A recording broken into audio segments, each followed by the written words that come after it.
Well, a very good afternoon to you. Welcome to Xandermonium, the talk show that gets you talking. I'm Xander Gibb, and on today's show, I will be breaking down this week's hottest topics with my co-host, writer, producer, broadcaster, singer, Tyhe Egar. And you can interact with us during the show in the chat room at the bottom of the page. Keep scrolling down. Now, if it doesn't let you in, that means that you haven't joined Blog Talk, which you can do very simply with either Facebook or Twitter, and it will redirect you to confirm you joining. You can also call us with your questions on 347-884-9061. That's 347-884-9061 even, to chime in with your questions or comments. You can tweet us. My Twitter handle is @XanderGibb, XanderGibb, capital X, capital G. Don't forget the @ symbol. And you can also tweet Tyhe. Tyhe's Twitter handle is @TyhePaulEgar, TyhePaulegar, capital T, capital P, capital E. Tweet me if you're too shy, and I will make your point for you. Oh, yes, indeed, I will. So it's been a crazy few weeks in this mad world, and we're all expected to absorb that which goes on around us and not be affected by it, but to simply carry on along our merry way. Now, our reactions to occurrences that are spewed into our face due to the media bias and their intention to affect change on our attitudes. Now, if one has a differing opinion, and the happenings in Ferguson one is clearly a racist, and nothing could be further from the truth. Now, some community leaders who are charged with unifying the community actually do the exact opposite in the way they swoop in and cry racism, when sometimes nothing could be further from the truth. Now, I'm not so naive to think that racism does not exist in these United States and all across the world, because I know for sure that it does, and it occurs in every walk of life. Now, our responsibility as community members should be to challenge it head on and to stamp it out. But what is just as bad, if not worse, is ignoring it, is putting it where it actually isn't. Now, I long for the day when we all actually see humans and not the color of a person's skin, as aids absolutely nothing. Now, we cannot change other people, oh no siree, but we can, but with change, it is always has to begin with us. Speak out, have your say, and make a difference. And I do urge you to do your research on any given subject, and not just to adopt the watered-down opinions of others, some of whom have a real agenda to cause divide. Now, some people think that the human race is doomed, so they give up trying, but that's not the case, and clearly not the answer. Now, unless we continue to try to effect change and to make things better, we clearly have given up. Let's not give up. Let's keep trying, and let's keep trying to make a difference and stop generalizing and labeling people. Now, if we want the world to change, we have to be that change. What will you do? Now, that was Xander's soapbox for this week. If you'd like to come and get on your soapbox, you can email me at xander@xandergibb.com. That's xander@xandergibb.com. Oh, yes, indeedy. Hi to everybody in chat. Let me just check. Yes, okay. So joining me to break down the hotter topics this week, the issues that matter, is my co-host, broadcaster, writer, producer, and singer, the one, the only, Mr. Tyhe Egar. Welcome back to the show, Tyhe. How you doing? I'm good. How are you? I'm in one piece now. I'm getting there. Yeah, we've both had like bouts of sickness. This is the first time we've been on together for a while. Did you have this flu thing that's been going around? I'm not, but I think so. I'm not really sure what it was. I lost my voice. Literally went, and I couldn't see. It was horrible. My head just felt like somebody was hitting me in the head with a hammer. Right. And in between all that, I had other things to try and organise. So big apologies to you, because I know you've had to do everything. You've been out there on your own, and I've not been very attentive. So I'm sorry.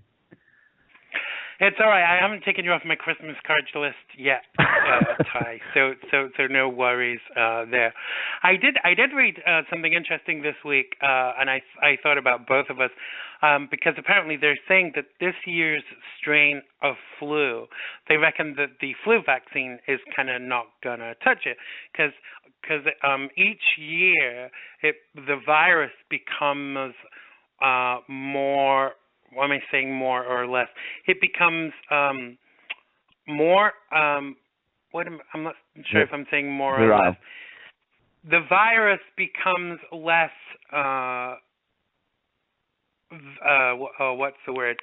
The vaccine doesn't work so well with the virus all the time, because it mutates and gets stronger and stronger. Yeah. So they reckon that this year there's going to be what they really call an epidemic, apparently. So get your vitamin C out there and make sure that you prevent that flu. Sorry, I interrupted you. What were you going to say? Well, I was just going to say, actually, what you can do is stop constantly taking antibiotics. Make sure your diet's healthy. Take rich greens. Vegetables are really important. Echinacea is also a very safe thing that will boost your immune system. Right. Because all viruses change, and that's the nature of the beast. That's what they do. They change, and their only need in the world, their only want in the world, is to survive and procreate. So that's what they do. Right. But people take more and more antibiotics and more drugs for things, and it weakens the immune system. And also, we've got to remember, just to cheer people up, a few hundred years ago, well, quite a few hundred years ago, it was the flu that wiped out more people on the planet than the Black Death. So, Merry Christmas. We'll be singing Happy Christmas holidays. carols for you in a moment, folks. Don't worry. Yeah. But I think that the thing that worries me is that people go to a doctor to get some help for the flu, and antibiotics don't cure the flu, do they? No, they don't cure colds either. There's no cure for the common cold. There's no cure for the flu. I mean, I know the antiviral for the flu can definitely stop it coming on, but there's no cure for it. So, and there's no cure for common cold, that people will happily go away from their doctors with a prescription for something or other. And the only thing to do really with a cold is ride it out, and make sure keep your diet healthy. But by the way, just for the Jewish community, you're going to love this. It's absolutely true that chicken soup helps with things like the common cold. There are enzymes in chicken soup that help boost the immune system. So there you go. So Mama was not wrong. Get the chicken soup on. I think for the past 20 years, doctors have been very willy-nilly with handing out antibiotics. And I actually know someone who has destroyed their immune system because in 1 year they took like 20 courses of antibiotics. Now, antibiotics don't boost your immune system, do they? They actually are a destructive force on your immune system. So if people constantly take antibiotics, they're actually destroying their body's own ability to fight bacteria, basically. Yeah, absolutely. It weakens the immune system, because what the easiest version to explain it is the body's immune system doesn't really have to try to do anything, so it doesn't. And also what happens is you become less resistant, to certain bacteria and viruses because of that, because the immune system isn't working properly and doesn't think it has to try. So yeah, you become much more susceptible to things. So taking antibiotics just, willy-nilly for anything because you're feeling a bit, down, is the worst thing to do, because you're just making yourself much more and more susceptible constantly. Absolutely. And I think a lot of people have this ideology, I certainly know that I do, is that if you have more vitamin C in your diet, that actually boosts your immune system, and I'm convinced that it goes some way to help. It's not going to cancel out the cold because you can get the cold from just sitting next to someone. I just wonder, Ty, why these people who are really, really sick go out, stay home, get well, and then go out when you're feeling better, surely. Well, absolutely. I think people can do, but I think the sad thing is, though, as far as work and things like that, people's pressure, they don't take time off work or they can't afford to take time off work. And so they go out and they spread their joy in the working environment, which is the perfect place. And of course, traveling on public transport and in lifts, people love to sneeze all over each other in lifts. They don't clean their hands. Door handles are a perfect place for bacteria. People sneeze into their hands and then open doors. That's a lovely way to do it. But I think that's the thing, is people just can't afford to really to stay in. But if you can, please do, you diseased people. We don't want to share it, thanks. Although we have sympathy for you, but please keep it to yourself. We have sympathy for you, but please stay away. A doctor friend of our family told me when I was about 15 or 16, said, I suffered with acne when I was a teenager, and he said, do you know where most people get germs from? And I'm like, no. He said, door handles. He said, if you want to improve your chances of not getting sick, never trust a door handle. And this is why, I'm a little bit known in New York, and so when I meet people, everybody wants to shake my hand, and that's fine too. But I go and like strip my hands with antibacterial after, because I know that most people don't wash their hands after they go to the bathroom. And why would you then want to go and shake someone's hand? I mean, I'm not germophobic, but if I go to a venue and I have to shake 10 people's hands, you can bet your bottom dollar that at least 2 of them have not washed their hands. And if you have a propensity to get sick, all of these things will contribute to your lack of immunity, or it will lower your immunity. Well, absolutely, and as Joe's saying in the chat room as well, that there are superbugs now that fly around, no pun intended, sorry, that are out there that people are catching, and that are certainly resistant to antibiotics and other medications. But that thing, talking about washing your hands, and think about it. That's why, if you remember, I don't know if they still do it anymore. I've never noticed, but you remember in bars, they used to have peanuts and things on bars that were free. Yeah. And people would just people would just go for a casually pee, don't wash their hands. Yeah, take a handful of cashews, and then when you go to get your handful of cashews, you're not getting just a handful of cashews, but you're also getting, whatever germs they've had on their hands. But it kind of brings to mind for me as well things like, they reckon that I don't know how long ago it was, but people just got super clean and super clinical, because what actually builds your immune system up is my brain is gone. If you get exposure to some germs, your body will build up that immunity. Now, everybody washes everything has to be washed and clinically clean now. So our bodies are not getting the opportunity to. I'm sorry, I'm just laughing at Joe saying communal nuts. That's another story. It depends where you are, love, but and so we've become a nation, and I'm sure it's the same in the UK too, where we've just become too clinically clean. So how is your body ever going to develop immunity to germs if it never gets a basic contact with them? Well, absolutely, and that's what we talk about constantly at work when we're talking to people. Children, all these allergies have appeared from where? How have they just suddenly popped up? Because they weren't, obviously people had allergies when you and I were young, but to be fair, the pyramids were in one piece when we were young. But it's changed over the past year. Oh, please, you're only deluding yourself, darling. But the point is, though, isn't it, that we were running around in mud and God knows what else when we were kids.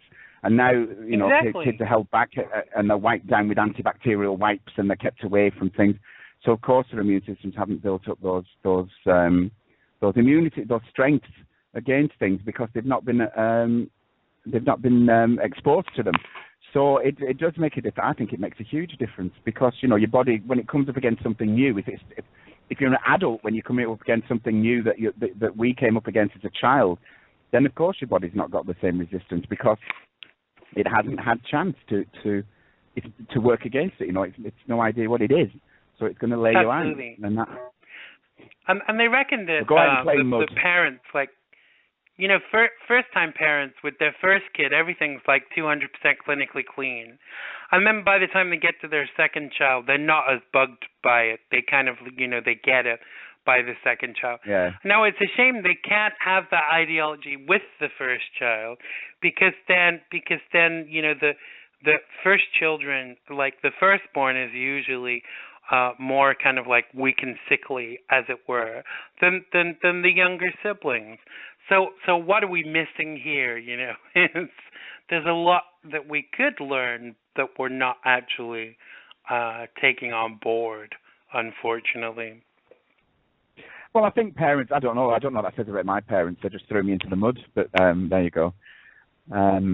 It's just, I suppose that will always be. But even when you really get concerned, with your firstborn, I still think, that people weren't quite as ridiculously concerned as they are now. But then they're told that all the time, though, aren't they? When you turn the TV on, if you stand outside for any length of time, you're going to get disease of some kind, because that's what the world wants to tell you. Everybody's selling something, and everybody, this antibacterial this or antibacterial that, when it's just not necessary, or it's overkill on everything. And that's of course, we all caught Ebola, didn't we? We all caught Ebola. We've all died from Ebola, and swine flu, and bird flu, and Asian flu. Every year they come up with all these scare tactics, and I think that, I don't know, it kind of it makes you a little bit crazy, I think, because every year they come up with some new statistic that's going to kill us. And I think, why the hell did they do it? How many people do you know that died from either Ebola, swine flu, bird flu, Asian flu? Apparently all of the birds in the world were going to die. I woke up this morning to the sound of bird song. So all of the birds are still alive. So what is it? Is it fear-mongering? What do you think it is? I think, I think it's probably the press do a lot of damage, as usual, as they do with anything else. Right. But also, I think, as well, pharmaceutical companies latch onto these things, because how many people rushed out and bought different kinds of drugs or ran to the doctors and said, we need this, that. I'm still waiting to die of mad cow disease. Leave the comments alone. But 15 years ago, they were saying, everybody's, eating beef and they're going to get this strain of that and that strain of the other. And I just thought, well, it's a bit late in the day to tell me that now, because I've been eating beef burgers for for a long time. But then they said that about cows, and they went out and all these poor animals were burnt to death and, stuck in pits and whatever. And, and yet here we all are. I know tragically there were a few cases of people who did die, but we're talking about a handful, not thousands. And you're right. Bird flu. I thought, oh my God, shut the windows. I'm never leaving again. We're all going to die. Yeah. And the same with Ebola. And from what I can make out with Ebola, it's the governments that aren't doing their jobs. People who are contracting Ebola are the ones out there trying to make sure that we don't contract it. When are these things When are these things not that the government are? It's always the fact that the governments are not doing their jobs, and that's just the scary thing. They want to scaremonger amongst us, but they don't want to spend the money and do what they need to do to prevent these things. Because let's face it, if there's going to be something that is that threatening, surely you'd think the first thing they would do would be to stock up on vaccine. They didn't do this with Ebola. They said, "Oh no, sorry, it takes too long to make." Well, if it's going to freaking kill us all, why have you not had the forethought to stockpile these these things? I remember when I lived in England, and this woman called Edwina Curry said, "Oh, sadly, all of the egg population is infected with salmonella," and people stopped eating eggs for months, until they realized that obviously it was a load of BS. I just think this scaremongering is not fair to the public, really, not at all. But you've got to consider, I'm sorry, Joe's saying now, what about mad cow? She's very paranoid about it. Don't be paranoid about mad cow disease, honey. If it was going to get you, you'd already be dribbling. And, Yeah. there's not. When was the last time you heard about it on the news? It was a big scare at one point but that was about bacteria and antibiotics and things. They were saying, but they'd used Right. masses of antibiotics and things were going wrong. But don't worry, I'm still eating burgers and things, and well, mind you, I am a mad cow, but for different reasons. So please don't worry. We're not. Yeah, we're I've not been getting eating beef reports for years, anywhere. and it's not affected. Moo. Good God. Oh, and ladies and gentlemen, that's the end of the show for this week. But it's not. No, I mean, and when was the last time you heard, of any reports of thankfully nobody hitting the deck? So don't worry about it, Joe, right now. I think the first to hear it from us. It's all part. I think it's all part of this control thing. And if they've got us worrying about things like Ebola and mad cow disease, we're not actually looking at what they're really doing. It's like, there you go, free pizza. And while they're giving you the free pizza, they're doing all the shit behind the scenes that they don't want you to see. Now, I'm not a conspiracy theorist, but I'm totally convinced that kind of stuff goes on. Now, I have no other way. Go on. Go on. No, I was just going to say absolutely, but Go ahead. That was it. No, I was just going to say absolutely, but also the problem, you've got the FDA over there, don't you? And we've got the sound equivalent over here. Yeah. But at the end of the day, I think that one of the biggest voices in all of it are the pharmaceutical companies. They have a lot more sway than we would like to think. And absolutely. That's a scary thing. And I actually think it's safer over here than it is over there. Although it was revealed this week that McDonald's, there's only their beef burgers, their hamburgers are only 30% beef. I mean, I've been doing a lot of research with regards to food because I've been on this healthy living thing for 2.5 months or however long it's been. And so it makes you look at everything with regards to food. And we've all gone to the burger, to McDonald's and stuff where we've been really hungry. And then you suffer for it the next day. But when you actually work out what's in these things, it makes you never want to go to these places again. I mean, really, not even just for a treat. I mean, yeah, let's go get some chicken nuggets with, they've got arsenic in. They have a very low percentage of arsenic. And it just makes you never want to frequent these places again. Well, to be honest, I mean, I don't know whether my trainer listens to the show or not, so I would never admit to frequenting one of these places. Although the one you have just mentioned, I haven't frequented in a very long time. But you're right, yeah. But also, the people think about it when they go in for chicken nuggets or something. When was the last time we saw chicken shaped like that? I mean, really, it's reconstituted, and it's full of water as well. And these poor animals, the way they're farmed, is disgraceful as well. So I think, but not that anybody cares. God only knows how many chickens and cows are slaughtered in horrible ways so that we can pop in and just grab a burger. But that's the point, though, isn't it? That's the danger, is we see these things as treats when in actual fact we're poisoning ourselves. And that's the interesting thing. That's how we've been reprogrammed to see the world. A treat is a poison, but but it's nice. Do you know what I mean? And exactly. That's what's wrong with it. That's why in the UK and America obesity is killing people, because we actually see poisons as a treat, and that's how it's marketed to us. In fact, that's part of the idea of this healthy eating plan that I've been working on, and for the first 2 weeks you do a cleanse and you get rid of all the toxins, but obviously it's going to take a longer period of time to actually get rid of the toxins from your system, but the diet that I'm actually following, not that I'm on a diet, I'm just eating properly, is based upon eating superfoods that you prepare yourself, rather than getting pizza and junk brought in. And I can honestly say, after nearly 3 months, and I've probably lost 22, 23 pounds in that time. That's fantastic. I actually am beginning to feel better, I don't feel, obviously I've got a hell of a long way to go because I'm, I have a lot of weight to lose. But the fact that I've cut out all the crap has really made a difference. last week we went grocery shopping, and on the way, one of the traditions is that we always used to go to Starbucks on the way and get a coffee. And I thought, I'll have a coffee. Do you know what? It gave me insomnia for 2 days, so I can't even go back to coffee now. Just even occasionally. But I think that it really just showed me about how many of the things in my diet that I actually thought were okay, but were actually preventing me from shifting the pounds.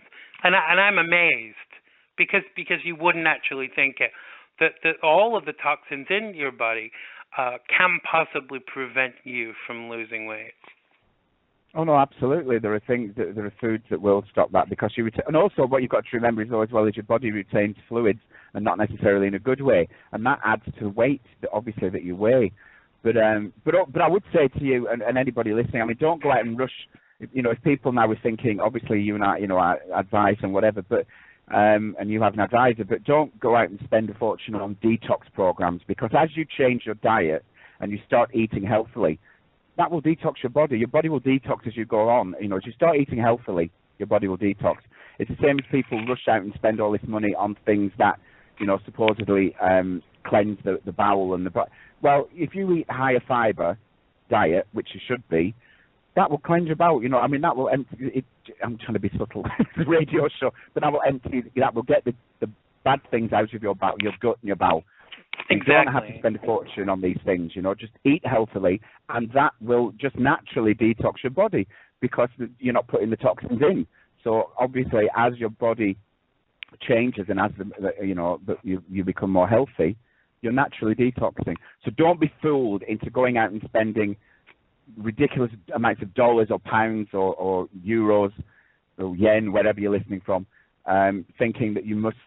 I must detox, before I go start eating healthily. It's not true. Just start eating healthily and drinking plenty of water. Keep hydrated, because that's the other thing with the diet as well. What people don't realize, the brain just knows that it needs something. It doesn't know the difference between hunger and thirst. So at first, have a drink of water, and you might find that you're not actually as hungry as you thought you were, because it doesn't know the difference. That is so true, actually, and that's one of the major things with people that are very overweight, that they cannot ascertain whether it's that they're hungry or thirsty. But I used to think that being on a diet meant that you ate very little. I mean, I have good sized portions.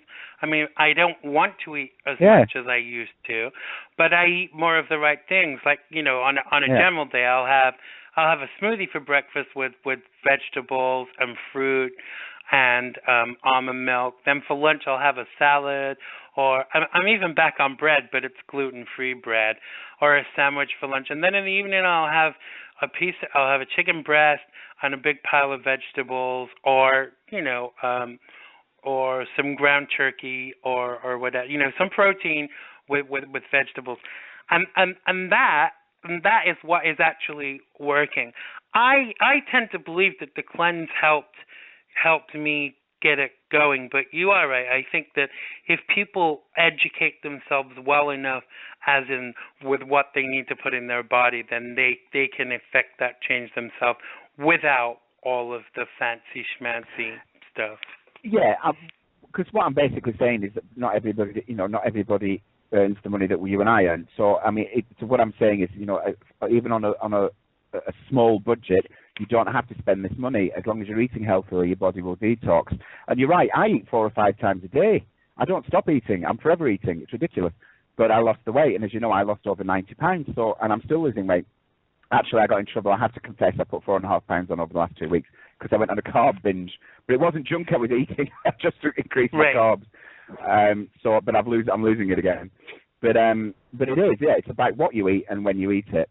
And I heard you mention almond milk there. Obviously, you mean unsweetened almond milk, don't you? Vanilla flavored. Yeah. Vanilla. Yeah, unsweetened almond milk.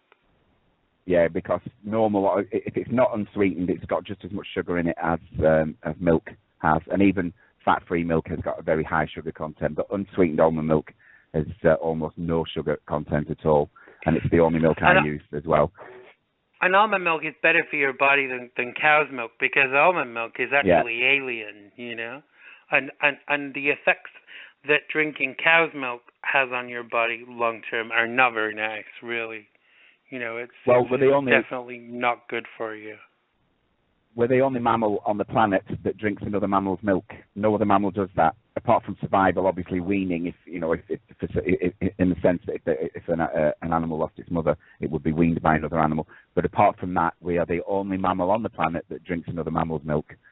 It's kind of weird, isn't it, when you think about it? Yeah, absolutely. And then when did we learn to do it? That's the thing. I suppose it was through making cheese, whatever, but I don't know. But it would be, I'd love to go back to that first moment when somebody said, this tastes nice, let's do it. Because where did they learn that from?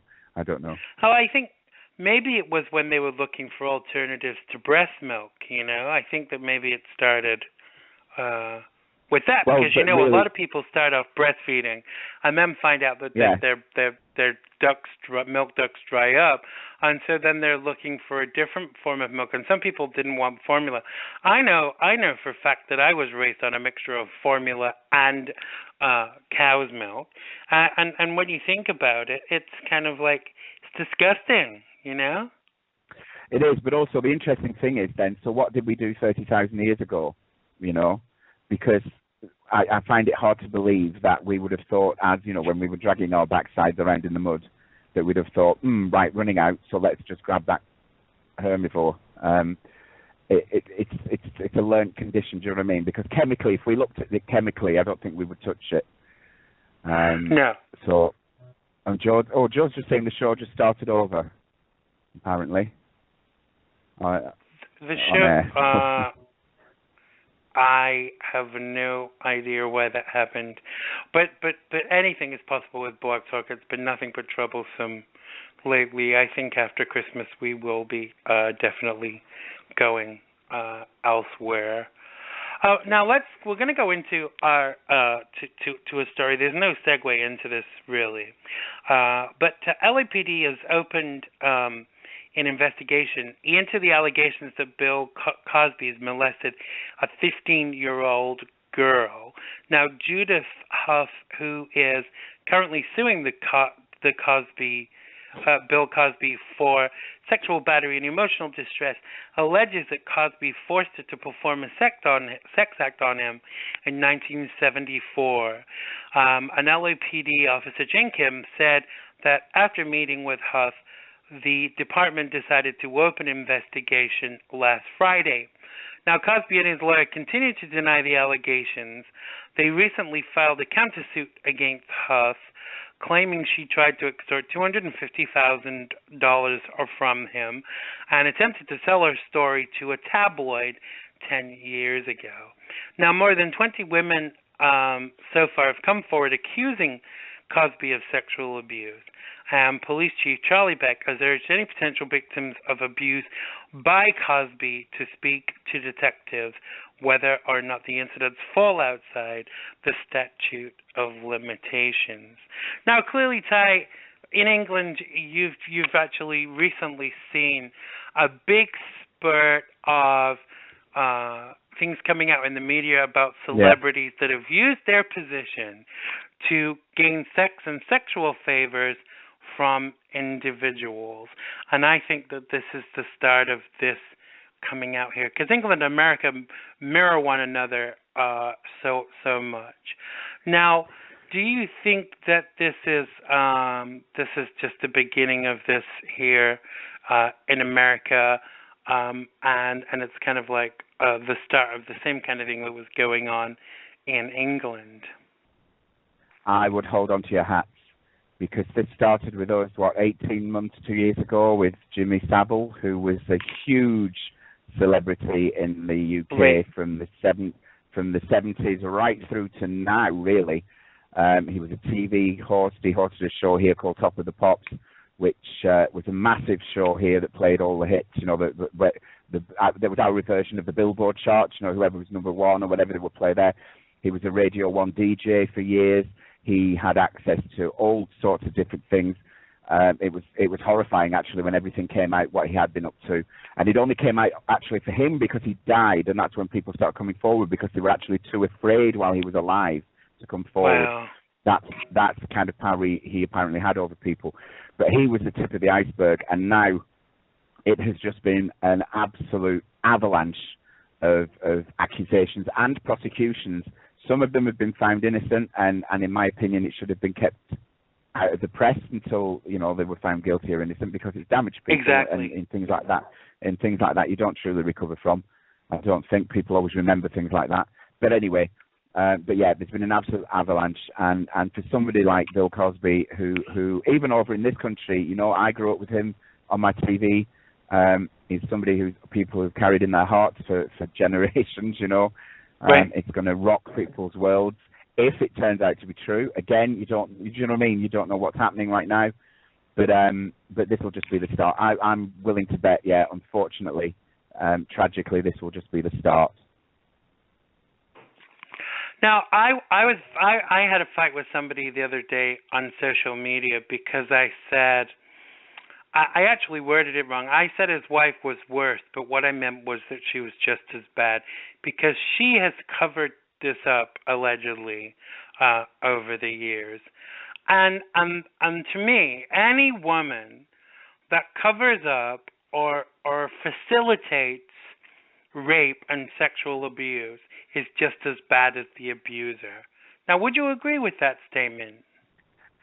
I find it very hard to understand how it happens, but you hear constantly, though, don't you, of mothers who have known about their children being sexually abused by their spouse and turned a blind eye and just said, "Oh no, I didn't want to accept it was happening," or didn't want to see it because they didn't want to lose their spouse.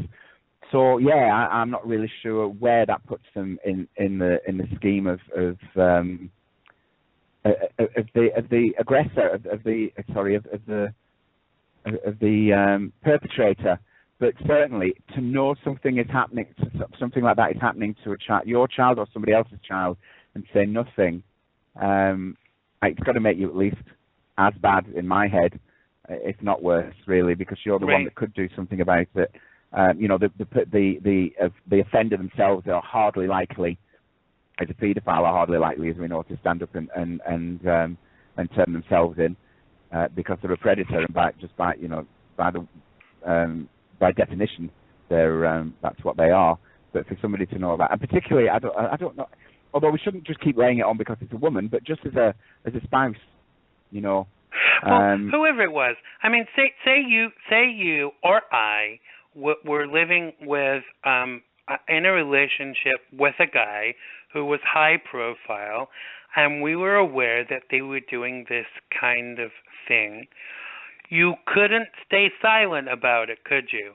Just in all good conscience, how could you, how could you in all good conscience stay silent about that kind of thing?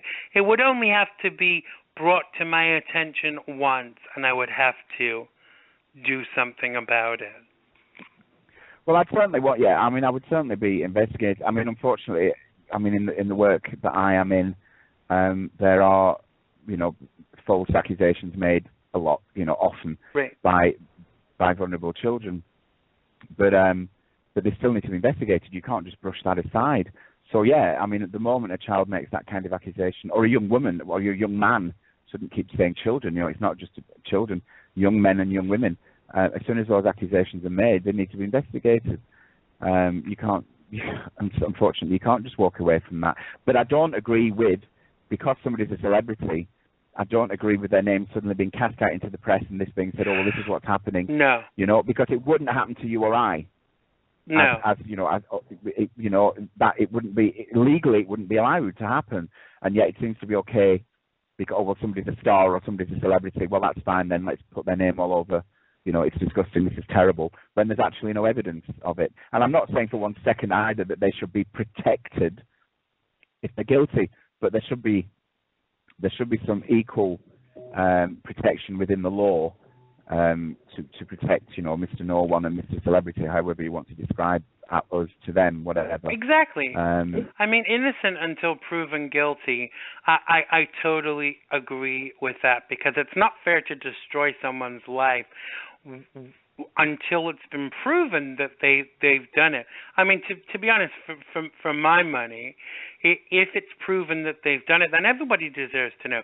If you are a person, if you are a person of notoriety, whether that means you're an elected official or a singer or an actor or someone that is well known, if you use that position to gain sexual favors, then something needs to be done about it. But let's face it, it's been going on since the dawn of time. I mean, how many celebrities have we seen that have been kind of like outed in this way? I think that, you know, the list is as long as your arm. And unfortunately, it's always going to go on. But I remember my grandmother used to say, when people say it's always going to go on, she used to say, it'll only go on if you let it go on. And I think that there are lots of executives in positions that will say, if you sleep with me, you know, I'll get you on the show. Or if you sleep with me or perform this act for me, I will make things happen for you. And I think that is absolutely disgusting. And if the only way you can make it is to do that, that is concerning too.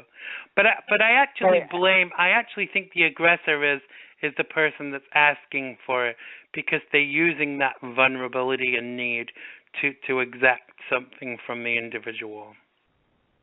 But absolutely. But that happened to me when I was 17. You know, when we were recording our first album, I'm not obviously going to mention names now. I can't afford the lawsuit.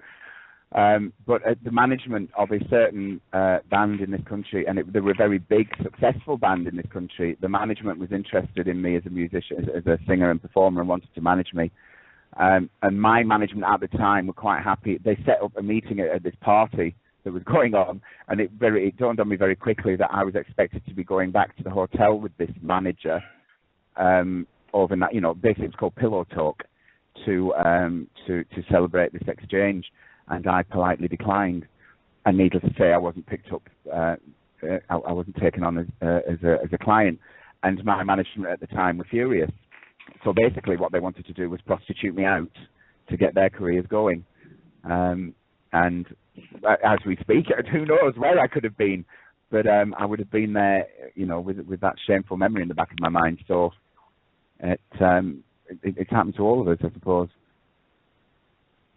I just think it's a concern that people in positions of power use that to kind of to gain some kind of gratification, and then when it comes to it, when they're called to task, that you know, all they do is kind of deny it, and everybody wants to stick by them because, you know, they don't want to lose their meal ticket. I mean, I cannot give any kudos to Bill Cosby's wife, because allegedly she's known about this for years, but her meal ticket was far too important to actually do anything about it. As they say here, but I'm just reading, what Joe was saying as well, because I suppose this is something else to consider, talking about sexual favours and things. People are now turning around and saying, oh yes, he abused me, or so-and-so abused me. But how many of those people used their sexuality to get further in? Do you know what I mean? This is the problem you've got to kind of split, isn't it? Because when you look back and say, well, hang on a minute, you're saying you were abused, but what was your situation at the time? How were you what was your behaviour? How were you behaving? And again, I don't know the facts of any of it. I'm just talking generally about all these cases that come up. Because also, it's what concerns me is people coming up and saying, oh, this happened to me in 1974. And I still have to say, seriously, 1974, it's 2015 nearly, and it's taken you this long. Why has it taken this long? But suddenly you had an epiphany 10 minutes ago. Do you know what I mean? And as a victim of abuse, here you go, I'm outing myself again. As a victim of abuse, I know how difficult it is before anybody starts sending you horrible emails or whatever. But it didn't take me 20 years or 30 years to name my offender, you know what I mean, attacker. But I'm not a victim, I'm a survivor. Depends on how you want to look at it. But it's and Joe saying that's what she was trying to say. So cool, I got it right. So that's what concerns me. And that happened to an actor over here called Bill Roach, who has been in a one of the most successful soap operas in UK history called Coronation Street. I think you get it over there. Bill Roach was falsely accused. He was acquitted, falsely accused of this kind of behaviour in 1962. Now, I never believed it about him. I really didn't. No, but and for the American listeners, his son Linus Roach is in Law and Order, the TV show Law and Order. Bill Roach, his son, plays an ADA in Law and Order. Right. I mean, the concern is with a lot of this, there are some people that are really willing to take someone down by accusing them. And what that does is that detracts kudos from those who have actually been abused. There are often many people crying wolf and saying, "Oh yes, I was sexually abused by this person," and knowing full well that they weren't. And then when somebody does come along that it's actually happened to, they could be less likely to be believed. You know. Well, absolutely. Of course, it happens all the time, doesn't it? Cry wolf. And this is a sad thing. And again, I'm not, and whoever this young woman is, I'm not detracting from that. She might be telling the truth, and it might have. Right. You know, I'm not. You know, obviously, we are both now generalising about these stories that come into the press. But I'm not going to retract what I just said, though. It concerns me that this has taken us from 1970, is it 74 or 75, till now. That's 30 years, man. You know, I'm kind of like, really? What took you 30 years? You know, if you've had 30 years of counselling and it hasn't worked, babe, get your money back. You know, it freaks me out that that's the kind of, and also what freaks me out is that the police are going to just take their word for it and go, okay, and suddenly this is in the press. You know, that's what. But unfortunately, till the 80s in the UK, an adult could turn around and say, Fred Bloggs abused me when I was a child, and even without evidence, they would believe it. And to me, that's kind of concerning. And I'm not saying that it didn't happen, but someone's life could be destroyed. I mean, there's a very fine line with all of this. And I, you know, without a doubt, you know, and I'm sure I speak for you too when I say that we don't hold truck with anybody that's a rapist or that abuses anybody sexually. But it has to be something that's proven before you can do anything about it. Because if it's not proven, why should someone's life be destroyed or their standing in the community be destroyed based upon an accusation? Because in that case, then we can also turn around and say that guy in 1978, when I was 6 years old or whatever, did this, and you could ruin someone's life just because you wanted to, and that's the concern. And what concerns me about that is. What concerns me about that is that it suddenly this becomes a weapon. You know, if you don't do what I say, I'm going to say this. You know, and kids certainly use it like that. But when adults start doing that, I mean, that's a great concern. And of course, you speak for me quite rightly. You know, I don't, same as you, I don't endorse it or agree with it. But also, what we've got to do legally is do something about it. Don't slap somebody. Don't slap a rapist on the wrist. Don't give them 2 years in prison. Putting shoplifters in prison, and start making these people pay for what they've done. Child abusers should never be released from prison. They should never be released. And rapists should not be getting 2 years sentences. They should be paying for what they do. Murderers should be paying for what they do. Because a rapist and a child molester are basically, the only difference between them and a murderer is their victims aren't dead. Well, most of the time, thank God. You know, their victims don't die. But they do die a little inside, you know. I mean, I know that for a fact. You don't walk away from that unscathed, and no amount of counselling will ever give that little bit of light back. So these people, so this is what we need to make sure as well. It's exactly what you're saying. Yeah, of course we can't just make these random accusations without proof, but when they are shown to be correct, and you know, and they're not accusations that the evidence has shown them to be real, then we've got to prosecute people accordingly. You know, it can't just be a slap on the wrist. And in this country, they have something called the statute of limitations on certain crimes. Yeah. And abuse is one of them. Now, I don't know if they have that in the UK. And I think the statute of limitation is 7 years or up to the 16th birthday. I'm probably wrong. I'm probably wrong on exactly what it is. Now, I'm torn on this because I used to think, I've seen it on TV and I thought, well, that's not fair. For some individuals, it actually takes them a lifetime to be able to even just say, I was sexually abused.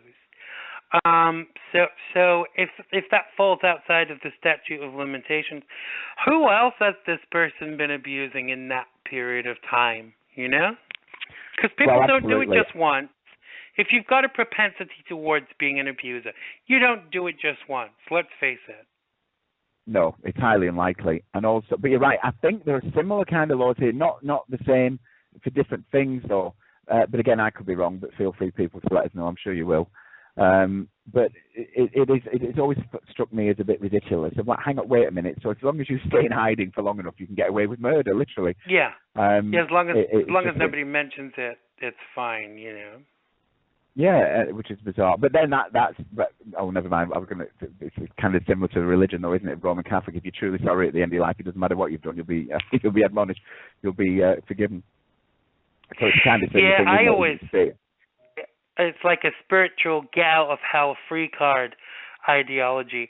But for me, I consider myself to be a Christian or a Jew for Jesus, whatever you want to call it. But I still think that what you do in your life makes a difference, because you can't be a complete bastard all your life and then make a deathbed declaration, because that's too easy. Yeah, absolutely. Surely everything you do is a part of that final judgment. I mean, I think it is. For anybody that's conscionable, for anybody that has a conscience, the whole picture takes into consideration. But even just from a scriptural term, it says, what did Jesus say to the guy on the cross? He said, to the thief that was on the cross next to him, he said, today you will be with me in paradise. Yeah. So it's quite handy. It was next to him, It's like, thank God I was on the left and not the right. But it said something about it. Because I don't think he said anything to the guy, Yeah. But So I just want to go on. I just want to slip this in because we've not got a lot of time left. But I don't know if you'd heard this, but this'll please you, Joe, for all you Whovians out there. Now, Peter Capaldi, the current incumbent in the Doctor Who role, reckons the time could be right for a woman to take over, with a woman playing Doctor Who's enemy, Missy, in the most recent series of Doctor Who. Speculation has been rife of late that the next person to take on the lead role might be a woman. Now, Capaldi believes that the first woman to take the part might be coming soon. There easily could be a female Doctor, said Capaldi. I think the next time might be a female Doctor. I don't see why not. I think it's good to do that. In the recently aired BBC series, Michelle Gomez played the Doctor's arch enemy, traditionally a man known as the Master.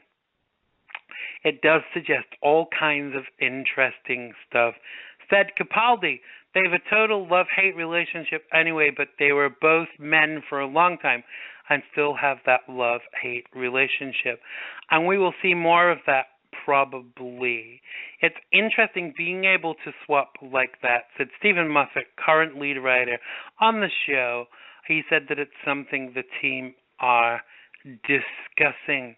So what say you, Ty, and what say you, Joe, and chat? Are we gonna be up for a female Doctor? I'd love to see a female Doctor, but they've been talking about it for about 20 years, to be fair. It's not new. But the Whovians went absolutely nuts about it and said, no, absolutely, you cannot have a female Doctor. But now you've got a whole new generation of Whovians, I suppose, as well. And between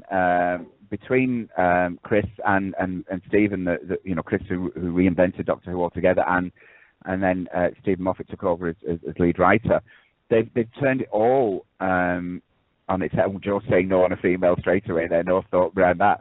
And they've turned the whole thing on its head. So they've made some amazing changes, and for a start, they've made him really, I suppose, bisexual, for want of a better word. I mean, the fabulous John Barrowman came in as the bisexual Captain Jack, but flirted, flirted very much with Christopher Eccleston's Doctor and David Tennant's Doctor.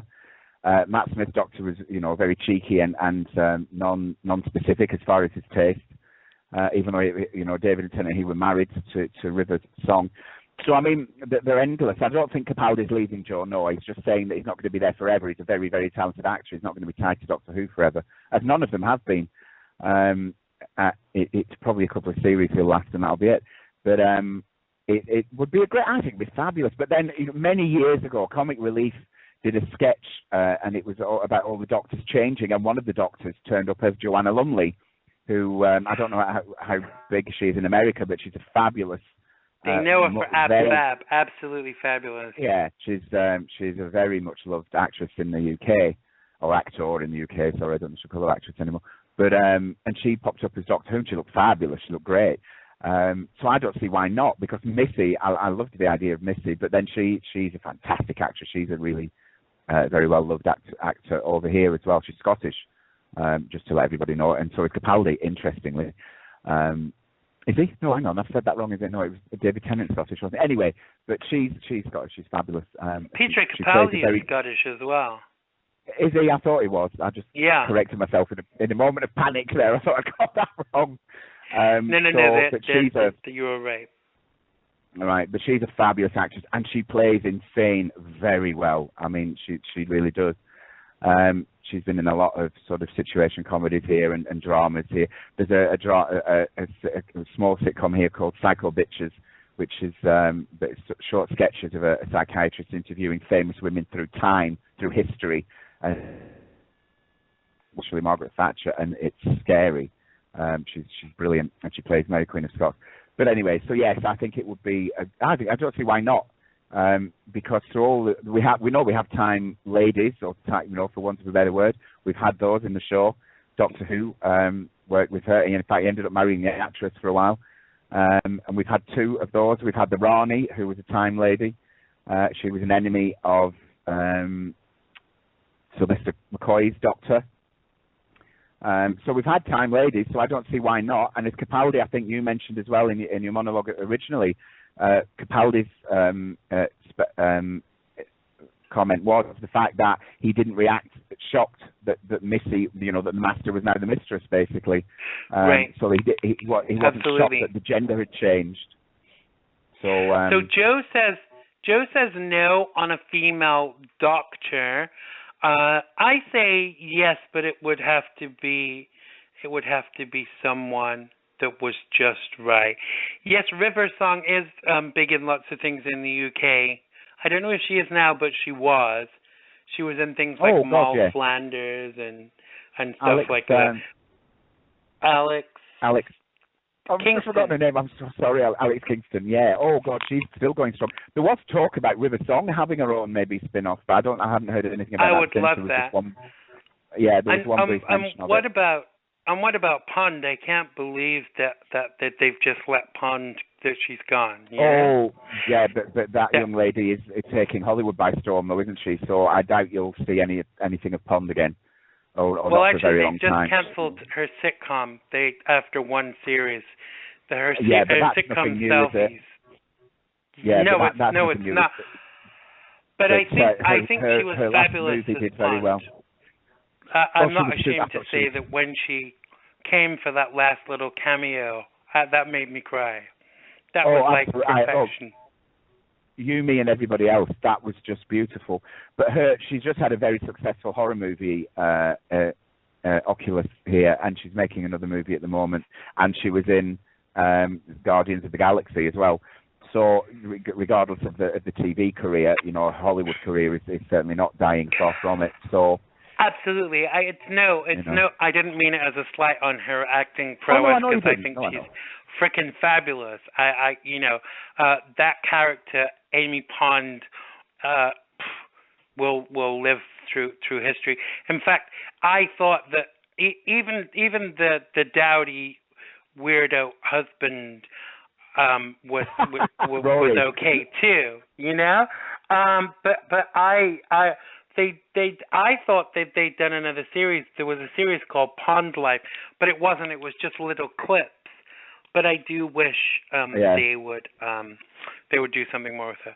We've come to the end of our time together, Tyhe. Thanks for co-hosting today on the Hot Topic section. Tell people where they can find you on social media. I'll do it properly, Charlie. You can find me on Twitter at Egar, which is capital T-Y-H-E, capital P-A-U-L, capital E-G-A-R. You can find me on Instagram, which is all lowercase in TP Egar. That's nice and simple, isn't it? Or if you want to get in touch about books, etc., you can contact us. You can go to the website, which is brokenflowersmultimedia.com, and you can email us at express@brokenflowersmultimedia.com.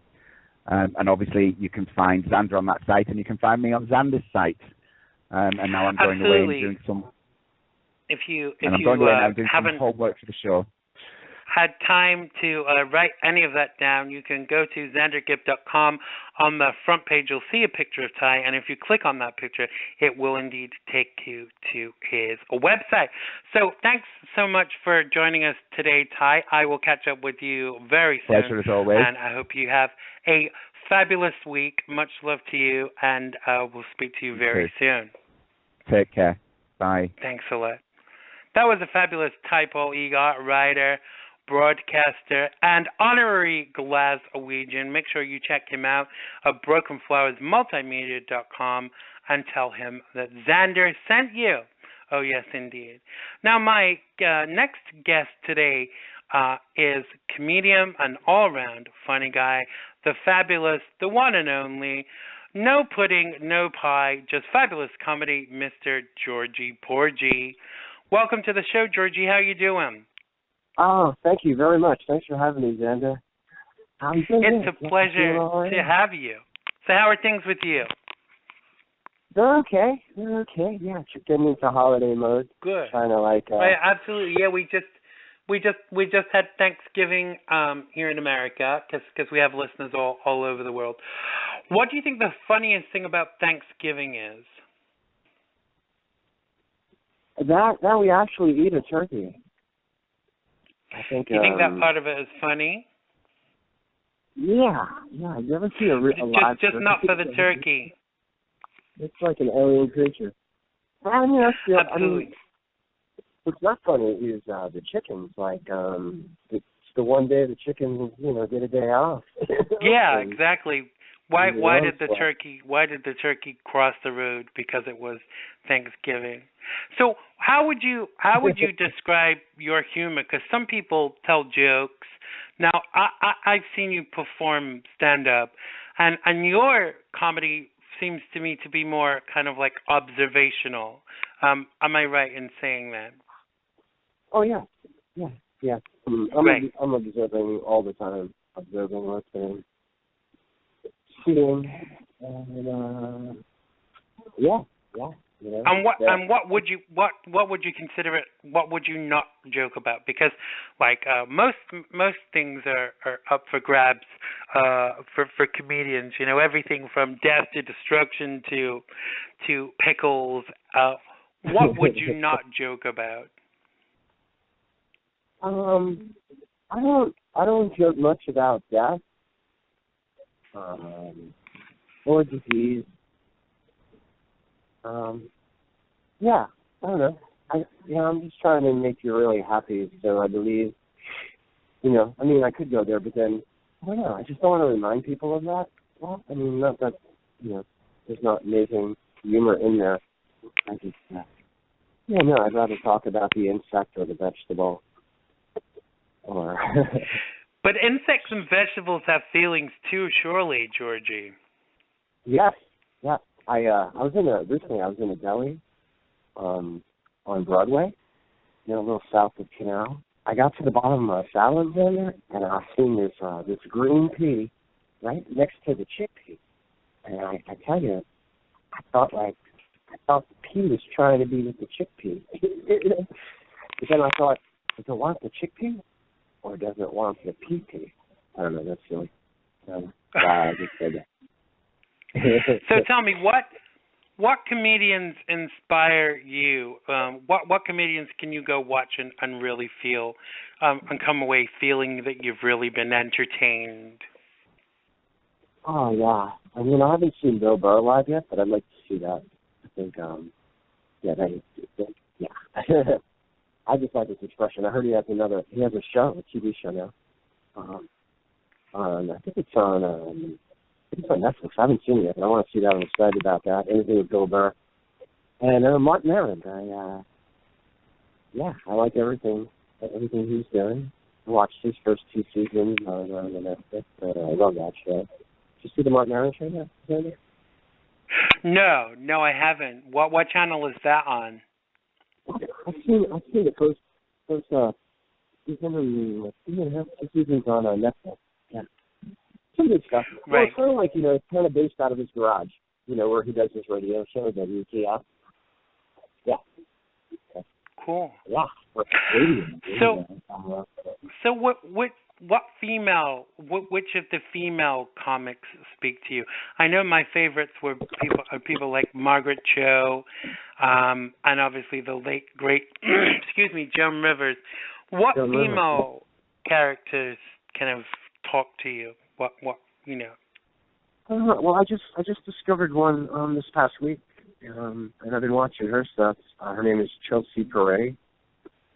I believe. Right. She's cracking me up. She's got some, her ideas are pretty amazing. I'm kind of digging that. Other female comics? I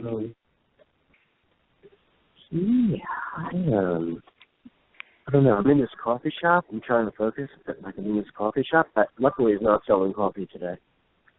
And right. But also, it's a non-coffee selling coffee shop. Then basically. Yeah.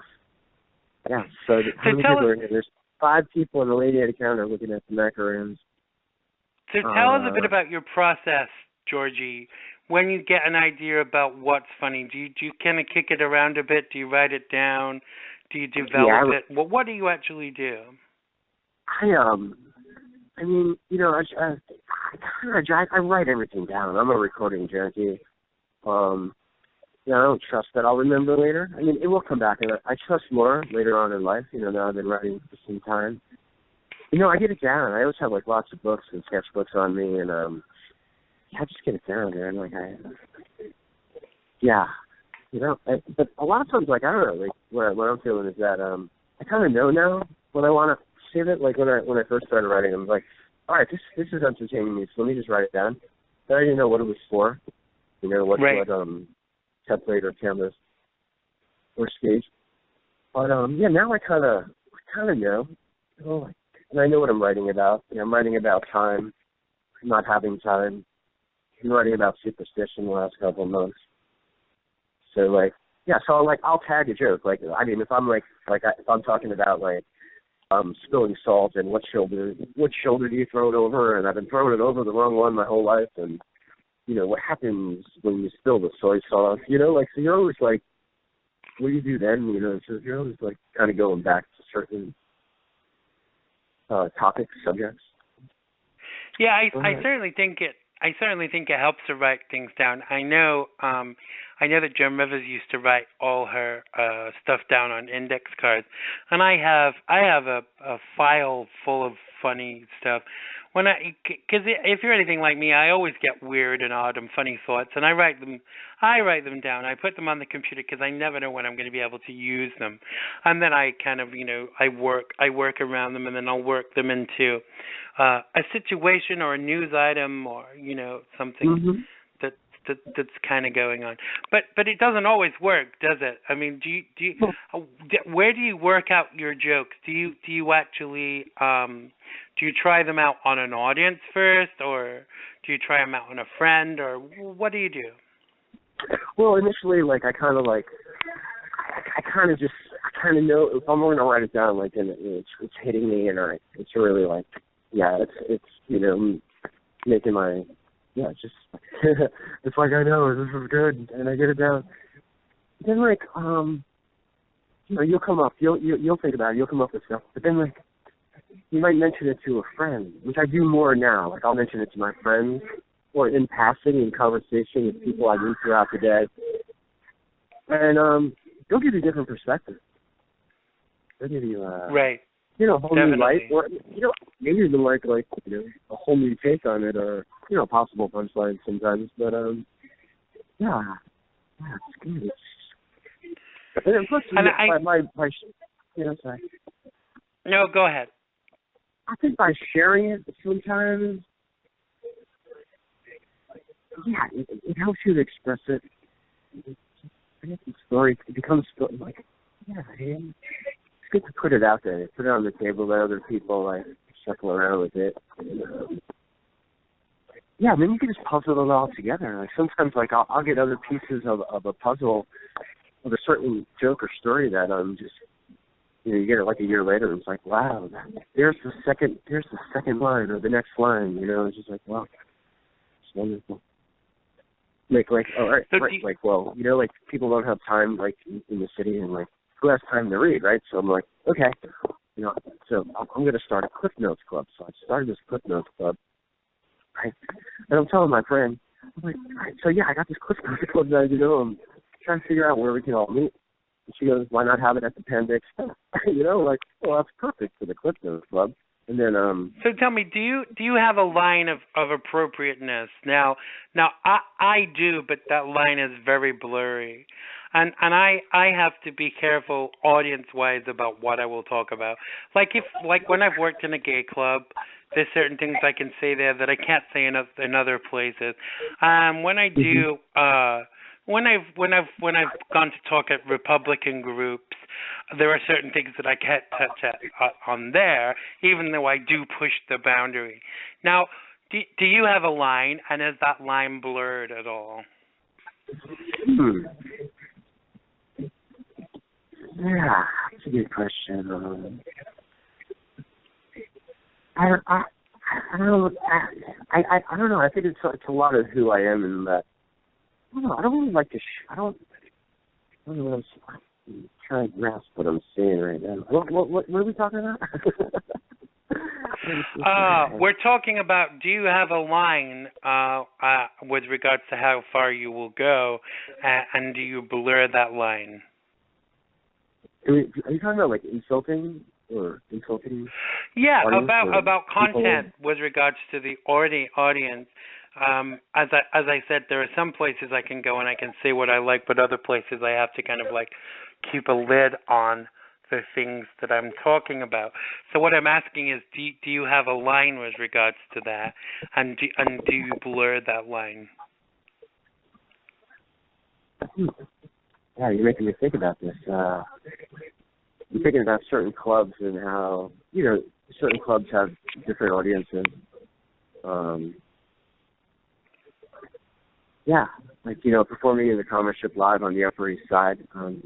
You will have a different audience, and some people might be offended faster than people down on the Lower East Side. Right. Is that something of what you're talking about? Not really, but we'll go with that. Now we've reached the point in the show where we're going to do the quick fire questions round. Let me explain to you the ideology of quick fire. You don't give really long-winded answers. You just say the first thing that pops into your head, hence it being called quick fire. So let's commence the quick fire round. What question do you most hate to be asked? That would probably be the Georgie Porgie question. Is Georgie Porgie your real name? Okay. So, next question, is Georgie Porgie your real name? Well, yes, it is my real name, and people have been calling me Georgie Porgie my whole life. More so early on in my life, I was called George, and death of my grandfather. But all right. become like Remember, sobering... it's short, concise answers because it's a quick fire round. Okay, who is your idol? Who's my idol? In music? I don't in music. Well, I don't know. I don't know who my idol is right now. I would have let's to say, move like, on to the next question. It just came to me. Jerry Garcia. Jerry Garcia is a great Okay. Favorite TV show? My favorite TV show right now, currently, it's not my favorite TV show of all time, is this Nashville show. I'm just all sucked into it. The characters. I watched, like, almost... Okay, remember, it's short, concise answers because it's quick fire. Okay, tacos or sushi? Definitely tacos. Definitely like tacos. Madonna or Lady Gaga? Lady Gaga. You don't need to explain because it's quick fire. Madonna or Lady Gaga? Lady Gaga. Worst movie you ever saw? I don't have one right now. Okay, Walking Dead or Breaking Bad? I love Breaking Bad. Rice or pasta? I'm going to go with rice today. Okay, you find $50 in church. Do you A, keep it, B, give it to the minister, or C, do you give it to the homeless guy outside? Yeah, I'm going to put it in the box, and then I'm going to light $50 worth of candles. Good choice. And then, okay, paper and then or give plastic? The homeless guy paper all the way. Which three celebs, living or dead, would you invite to dinner, and what would you serve? Interesting question. That's right. Once again, it's quick fire, Georgie, like so. Okay. Well, I'm going to invite Christopher Walken today. I'm going to invite Xander Gibb, if you like Christopher Walken. And then, yeah, I guess I'm going to bring Kate Blanchett back to the table. What would you serve? What food would you serve? Kate Blanchett, I don't know, lots of seafood. We should go lots of seafood. Bring the rice back in and... Okay, yeah. Cosby's or Fresh Prince of Bel-Air?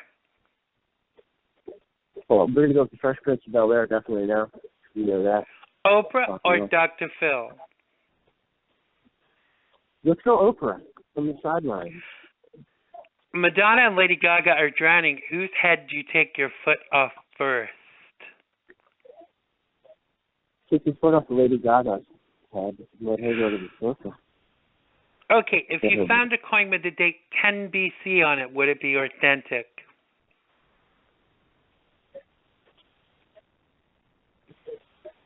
No.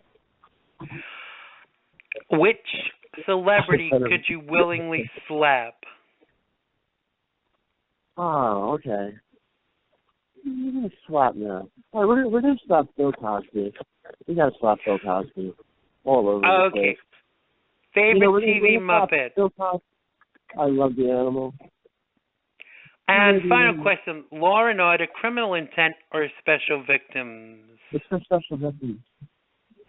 And that concludes our quick-fire question round. Now that brings us to the end of our time together, Georgie. Tell people where they can find you on social media. Okay, YouTube, Georgie Porgie stand-up. I'm also on Facebook and Twitter. You can find me there.